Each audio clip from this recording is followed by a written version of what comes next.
Nouvelle semaine d'information sur Métropole. Madame, monsieur, bonsoir. Merci d'être avec nous. D'ores et déjà, excellente semaine et surtout un très bon mois de novembre à tous. À la une de ce lundi 3 novembre 2025, la force de répression des gangs et la police nationale annoncent avoir intensifié leurs opérations à Port-au-Prince et dans l'Artibonite. Des interventions ont eu lieu sur l'avenue Allée, près de l'hôpital Bernard-Meuse. Selon la police nationale d'Haïti, plusieurs barricades érigées par les gangs ont été enlevées et les routes principales dégagées.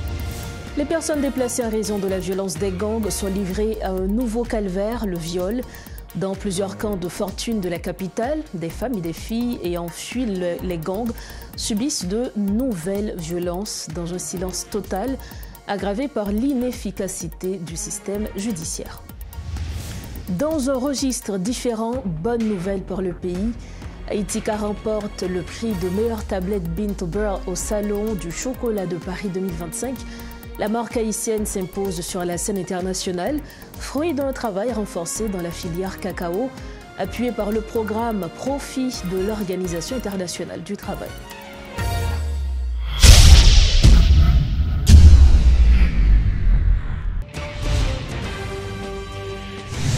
Bienvenue au développement des titres de l'actualité. La force de répression des gangs a intensifié ces derniers jours ses opérations à Port-au-Prince et dans le département de l'Artibonite. À Port-au-Prince, de violents affrontements ont opposé dimanche 2 novembre les forces de l'ordre à des membres de gangs dans les quartiers de Simon-Pelé et de Village Solidarité. Plusieurs individus armés auraient été tués, tandis que d'autres ont pris la fuite, blessés. Des interventions ont également eu lieu sur l'avenue L, près de l'hôpital Bernard-Meuse. Selon la police nationale d'Haïti, plusieurs barricades érigées par les gangs ont été démantelées et les routes principales dégagées. Dans l'Artibonite, la FRG et la PNH ont mené toute la semaine des patrouilles dans les zones de Petite Rivière, Palmiste, Canal, La Verdure et Cimetière. Les 31 octobre et 1er novembre, des affrontements ont été signalés à Dofounou et dans le secteur du Canal, où le gang Grand Griffe aurait été repoussé. De nouveaux véhicules blindés ont été utilisés pour sécuriser la région. Des habitants ont apporté leur aide aux forces de sécurité pour déblayer plusieurs kilomètres de route à Lambou. Des travaux ont également été entrepris pour ouvrir des voies reliant l'école La Minerie à la route principale de Palmiste. Selon la FRG, la situation montre des signes d'amélioration dans plusieurs localités. Des habitants regagnent leurs maisons, les écoles et commerces rouvrent progressivement et les activités agricoles reprennent. L'institution affirme sa détermination à poursuivre ses opérations conjointes avec la PNH pour rétablir la paix et la sécurité dans le pays. Le viol est devenu le nouveau sort réservé aux femmes et aux filles lorsqu'elles parviennent à fuir l'horreur des gangs dans leur quartier d'origine.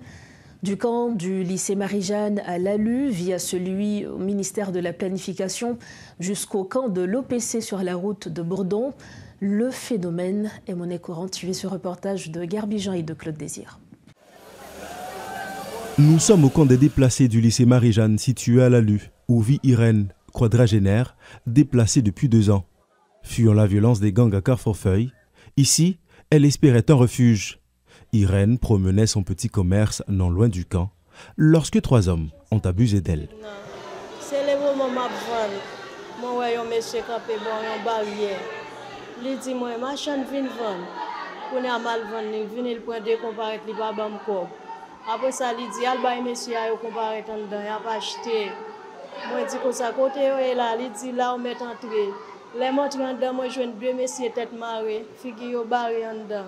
On a dit, venez nos machines. Moi, pas de jamais penser si c'est monsieur qui relève.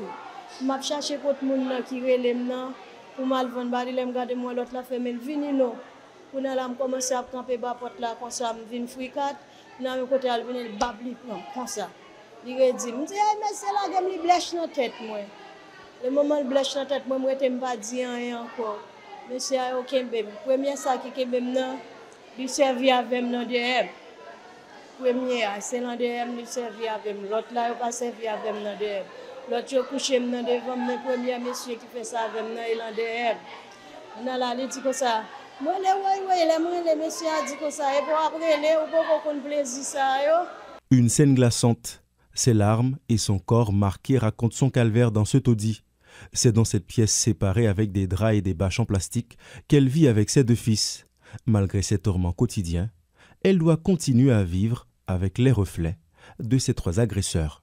Même à 45 ans, je vis ça. Je suis là, je on est là, il finit le pousser, l'autre là, fini là, il finit. Le pousser, il fait me sortir dehors, il cap, il fait mes barrières.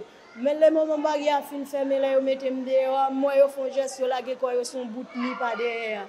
Il pas en dedans. La violence sexuelle dans les camps de fortune, elle soit réservée à des femmes et des filles quand elles arrivent à fuir l'horreur des gangs dans les quartiers. Âgée de seulement 14 ans, le cas de cette adolescente dans le camp érigé au ministère de la Planification n'en fait pas exception. Souffrant de troubles psychologiques et langagiers, elle est incapable d'expliquer comment s'est déroulée la scène de son agression, nous raconte sa mère Maggie. L'élément qui fait me comprendre c'est violé, c'est parce que nous venons découvrir, nous elle a craché et l'elvin gain règle, elle vient mettre contexte pour les moi elle pas venir encore. Qu'on y a là même n'a vinn garder moi la paix de cracher qu'on y a nous vinn faire texte pour lui nous garder yo dit nous les gros ventre et laisse ça nous découvrir que violé. Entre janvier et février 2025, 1250 cas de violences basées sur le genre ont été signalés en Haïti, dont plus de 60% concernent les violences sexuelles. Selon l'ONU, l'augmentation des cas impliquant des enfants atteint 1000% par rapport à 2023. Pourtant, l'accès à la justice reste critique. Ketia Dorestan est avocate au bureau des avocats internationaux où elle travaille sur une plainte collective impliquant une centaine de femmes victimes de viol. Parce que les gens, c'est des gens qui sont victimes de manière collective, des gens qui sont victimes, ils ne peuvent pas reconnaître l'agresseur, il y a plusieurs gens qui sont armés, qui sont victimes. Nous avons fait une plainte, nous avons déjà rédigé la plainte, nous avons arrêté pour nous faire victimes, signer la plainte pour nous capables de déposer le cabinet d'instruction comme partie civile. Les victimes vont exiger réparation, mais le système judiciaire traîne le pas, reconnaît Maître Dorestan. Elle signale en même temps la mise en liberté sans procès d'un agresseur qui a violé un enfant de 8 ans. Nous allons dans le sous-commissariat et nous cherchons l'information. Et là, nous arrivons à accompagner le juge de paix. Nous jouons l'information, effectivement, et l'agresseur a été transféré au tribunal de paix. Pourtant, le code pénal prévoit jusqu'à 30 ans de prison pour ces crimes. En avril dernier, le gouvernement de transition a procédé à la création de 2 pôles judiciaires spécialisés, dont un consacré aux violences sexuelles. Martel Jean-Claude, juge instructeur, y voit une avancée majeure. Avec l'expérimentation de ces 2 pôles au niveau de la juridiction de Port-au-Prince et de la Croix-des-Bouquets, je pense qu'on va assister à un meilleur traitement de ce type de violence sexuelle. Survivantes d'une situation sécuritaire précaire, ces femmes et filles continuent de subir le joug de la violence sexuelle. Une violence qui persiste sur tous les fronts, alors qu'à la mise en place de ces pôles judiciaires persistent des problèmes comme la formation des juges, l'absence de procédures spéciales ou tout simplement leur opérationnalisation. Autre information, le collectif des avocats pour la défense des droits humains pointe du doigt la lenteur de la justice dans le traitement de certains dossiers. En plus des problèmes structurels, la justice haïtienne fait face à de nombreuses difficultés qui constituent un handicap à son fonctionnement à plein régime. Ainsi, le cadeau plaide-t-il pour la numérisation du système judiciaire haïtien, non seulement pour une meilleure gestion des données, mais aussi pour faciliter le déroulement des procès. Maître Arnel Rémy est le coordonnateur du collectif des avocats pour la défense des droits humains, CADO. Parce que le système numérisé, il est avantageux pour les gens qui sont en prison. Il est avantageux pour les gens qui sont victimes. Il est avantageux pour les gens qui souffrent en prison 15 ans, 16 ans, 17 ans sans juger. Le système numérisé, ça va aider que les gens qui sont en prison aient droit à un procès équitable. Même le fait par visioconférence, son procès est quand même. Le système non numérisé, ça va aider que le dossier cambriolage pas infini.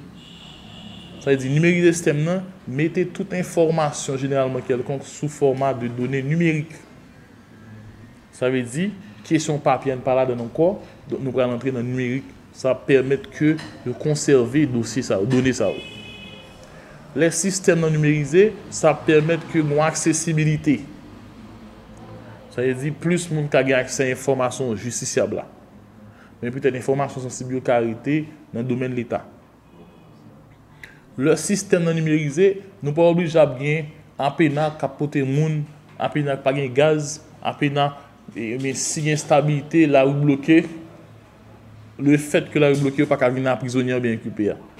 Système non numérisé permet que autant d'inculpés ou bien prisonniers côté lié dans prison côté lié. Le système non numérisé, ça veut dire ça, a une synchronisation de toute institution d'enquête dans le pays. Comme annoncé en titre, Haïtika vient de remporter le prix de la meilleure tablette Bean2Bar 2025 au Salon du chocolat et de la pâtisserie de Paris. Pour en parler, Fabrice Leclerc, chef technique principal de l'Organisation internationale du travail en Haïti. Soulignons que M. Leclerc a évoqué à maintes reprises le travail de l'OIT, dont la filière cacao en Haïti, à travers le programme Profit. M. Fabrice Leclerc, bonsoir, merci d'être avec nous. Merci, c'est pour moi un plaisir d'être parmi vous, une fois de plus. Alors, comment est-ce que vous avez accueilli cette prestigieuse distinction? Alors, donc peut-être juste un petit retour en arrière. Nous participons au Salon mondial du chocolat et de la pâtisserie à Paris pour la deuxième fois consécutive. Cette année, c'était la 30e édition. Et nous avons réuni les acteurs principaux de la péninsule sud d'Haïti. Et nous espérons d'ailleurs, dans un futur proche, pouvoir rassembler tous les acteurs responsables d'Haïti, parce que pour le consommateur étranger, ce qui a vraiment de l'importance et de l'attirance, c'est le cacao d'Haïti. Et donc, au cours de cette 30e édition du Salon mondial du chocolat et de la pâtisserie, un des participants du stand soutenu par l'Organisation internationale du travail que je représentais à cette occasion, a reçu donc le prix du meilleur chocolat Bean2Bar, donc en français de la fève à la barre de chocolat, pour un de ces chocolats. C'est donc la société Haïtika qui était présente sur le stand en question. Et qu'est-ce que ce prix représente, non seulement pour Haïtika, mais pour Haïti, on va dire? Ben voilà, tout à fait, j'allais le dire. Pour Haïtika, c'est la récompense de nombreux efforts, puisqu'ils se sont associés avec les meilleurs experts en chocolat venus de France notamment. Et donc, c'est une récompense magnifique. Mais c'est également une récompense formidable pour Haïti tout entière, puisque ça met, au-delà même de la participation à ce salon, Haïti, ça habille Haïti de ses habits de lumière et ça le met sous son meilleur profil. Et ça permet également de parler internationalement d'Haïti pour des choses beaucoup plus joyeuses que celles que l'on voit sur les journaux du monde entier en général. Et à l'occasion justement de cette grande distinction, qu'est-ce que le monde aujourd'hui doit retenir du chocolat haïtien et même de l'entreprise Haïtika? Eh bien, du chocolat haïtien, comme je l'ai dit, c'est un chocolat déjà très prisé, puisqu'il est vendu sous diverses formes déjà sur les marchés européens, notamment les fèves de cacao fermenté produites par l'entreprise Caléos et vendues sur les pays principaux d'Europe. Et donc les saveurs particulières et les arômes unique du cacao haïtien est déjà, comme je l'ai dit, particulièrement prisé sur les marchés internationaux. En ce qui concerne Haïtika, ça va leur permettre effectivement de mettre en valeur leur savoir-faire, puisque ils ont comme slogan de la racine à la barre de chocolat. Et de montrer que en Haïti, il y a un savoir-faire sur toute la chaîne de valeur. C'est d'ailleurs l'objectif de l'Organisation internationale du travail à travers son projet PROFI, qui est le projet de renforcement des opportunités agricoles par la formation et l'investissement technologique, qui est financé par le ministère des Affaires étrangères de la Norvège. Je disais donc, l'objectif principal du projet PROFI, c'est de développer la chaîne de valeur du cacao et celle également du fruit à pain, dont je parlerai un peu plus tard, puisque nous avons également eu un chef renommé qui a lui-même écrit ses lettres de noblesse en matière de fabrication de chocolat, qui nous présenterait une grande première, un biscuit à base de fruits à pain, farine de fruits à pain et de cacao haïtien, et faisait donc des démonstrations tout au long des 5 journées qu'a duré le salon. Et ça a drainé un public formidable, alléché à la fois par l'odeur et enchanté par le goût. Et donc, encore une fois, ça a mis toutes les saveurs et les talents d'Haïti sous son meilleur jour. Et c'est le plus important. Merci à vous, Monsieur Fabrice Leclerc, d'avoir répondu à nos questions. Merci encore. Avec grand plaisir. Merci.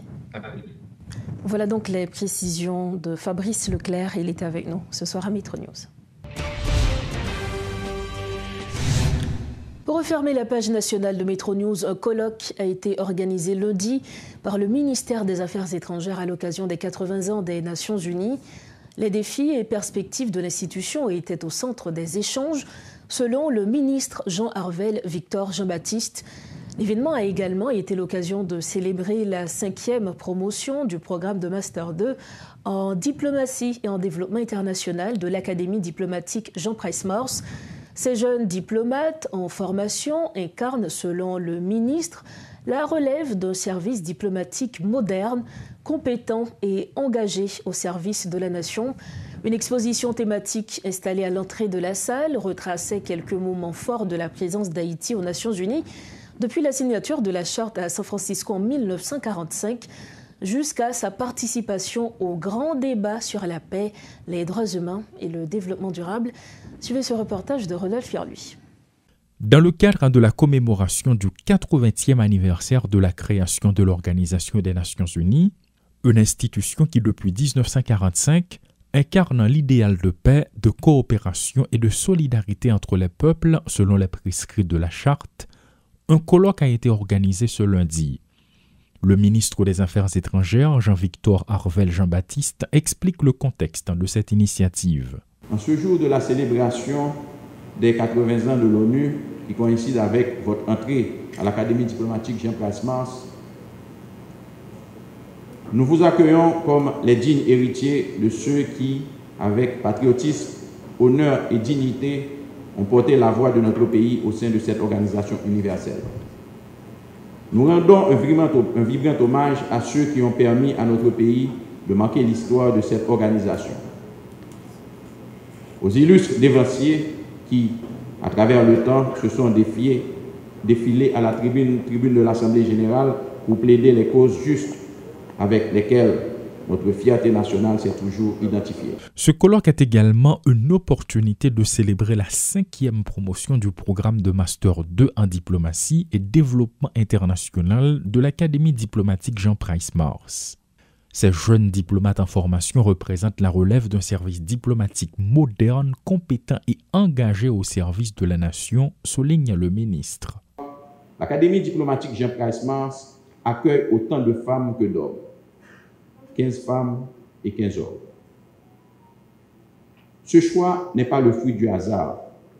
Au contraire, il traduit une volonté claire, celle de construire une diplomatie haïtienne équilibrée, représentative et inclusive. Au contraire, car, comme l'a si bien affirmé le secrétaire général des Nations Unies, l'égalité des sexes n'est pas seulement une question de justice, c'est une condition du progrès. En intégrant la parité au cœur de notre formation diplomatique, nous affirmons notre conviction que le leadership féminin est essentiel à la consolidation de la paix, à la prévention des crises et à la construction d'un avenir durable pour nos nations. Le directeur de l'Académie diplomatique Jean Price-Mars, le professeur Jean-Guy-Marie Louis, de son côté, met l'accent sur la mission et la formation reçue à l'institution. Chers nouveaux étudiants de l'Académie, votre formation spécialisée en diplomatie internationale commence dès aujourd'hui.